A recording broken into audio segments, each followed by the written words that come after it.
Esther's Reboot Challenge, Day 35, page 155. When I asked Ji-yoon to write her 10-line synopsis, she wrote, "Even in a changed world, paper books will survive.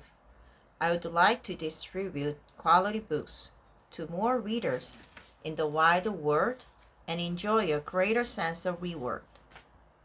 K-books can join the parade of the Korean wave that is marching around the world and stand side by side with K-pops and K-dramas. At a time when Korea is grabbing the attention of the world with its successful control of the spread of coronavirus, I want to take this as an opportunity to become someone who distributes Korean-made quality content products to the entire world. To make this happen, I should improve my foreign language and digital skills. One of the misguided ideas that people have is that inspiration comes suddenly, like a flash of lightning. That's not true. Inspiration happens when you see something unfamiliar, come up with new information, meet someone who works in a different field, or become aware of something that you've never paid attention to before. A clash with something unfamiliar creates a crack in your existing ideas, and out of that crack sprouts a new idea.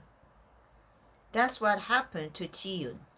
She had already written a synopsis, but when she read an article about Bill Gates that said he had commanded Korea's measures against the spread of coronavirus and had contributed a large sum of money to a Korean company, she came up with the idea of K-pop, K-book, that might take over the world like K-pop and K-drama. Some might say that the idea is ridiculous. They might shake their heads, pointing out that there have been many similar attempts, but none of them has succeeded. Yet, all those numerous inventions that changed human civilization started with someone's crazy imagination. To be honest, when my employees were talking about webtoons, I thought that they should spend their time reading books instead. I couldn't figure out why they were so focused on childish cartoons. But my idea was webtoons about Shattered. When I saw an article about a cartoonist who presented a controversial claim, it was then proven by a researcher and defined by a scientist. I learned that cartoons are one step ahead of our time. The ingenuity that breaks through the boundary of impossibility without being restricted to completed theories and calculation, and the daring courage that expands the range of human thoughts beyond space into another world. As in sci-fi movies, that's the kind of imagination that we find in webtoons. It is also the kind of imagination that we must have now, when we are living in a time when we cannot predict what will happen next week and next month. When imagining something new, it is also necessary to let your brain go as wide as it can. It's okay to be outrageous. Let the imagination go as far as it wants, even if it pops like a bubble in the next stage.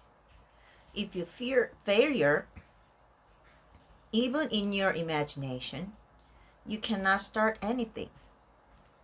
A good synopsis is the kind that gets people to say, "No way!"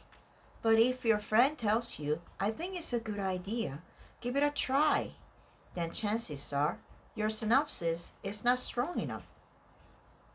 At a time when everything is changing by the hour and the minute, an outrageous vision of your future may have a higher probability of actually happening than a more time reasonable one. Perfect your synopsis by applying the reboot formulas. When you have finished writing a 10-line synopsis, it's time for one of the most important steps.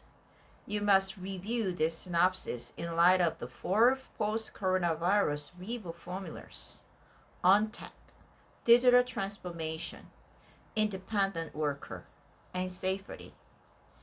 You may have the greatest plan ever, but if it fails to fit into the new world, it is nothing but a pie in the sky dream. The synopsis is only an outcome of your imagination, and if you want to bring it to life and become your solution, you must clear it through the 4 reboot formulas. In the case of Ji-yoon, she sent me another synopsis just a few days later. It was about the business model she was thinking of using when she starts her own business, and she wanted me to review it and see if it met the requirements of the 4 reboot formulas.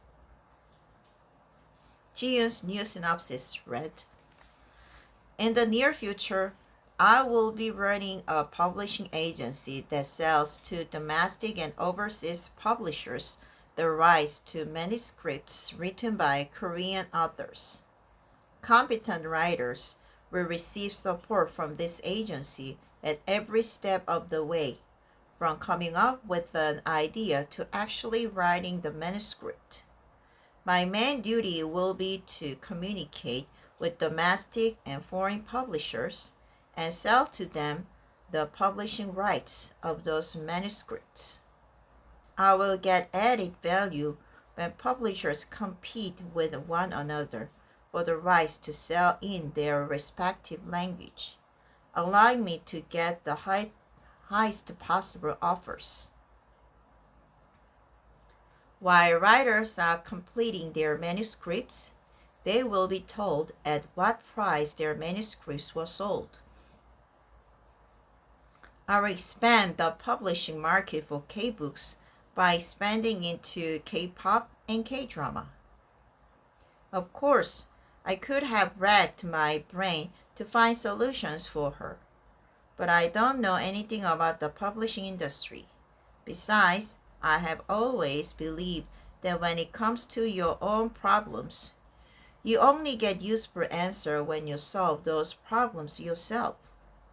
So the next day, I called Ji-yoon into my office, and together we reviewed her synopsis, running it through the 4 formulas. I asked questions and she answered them.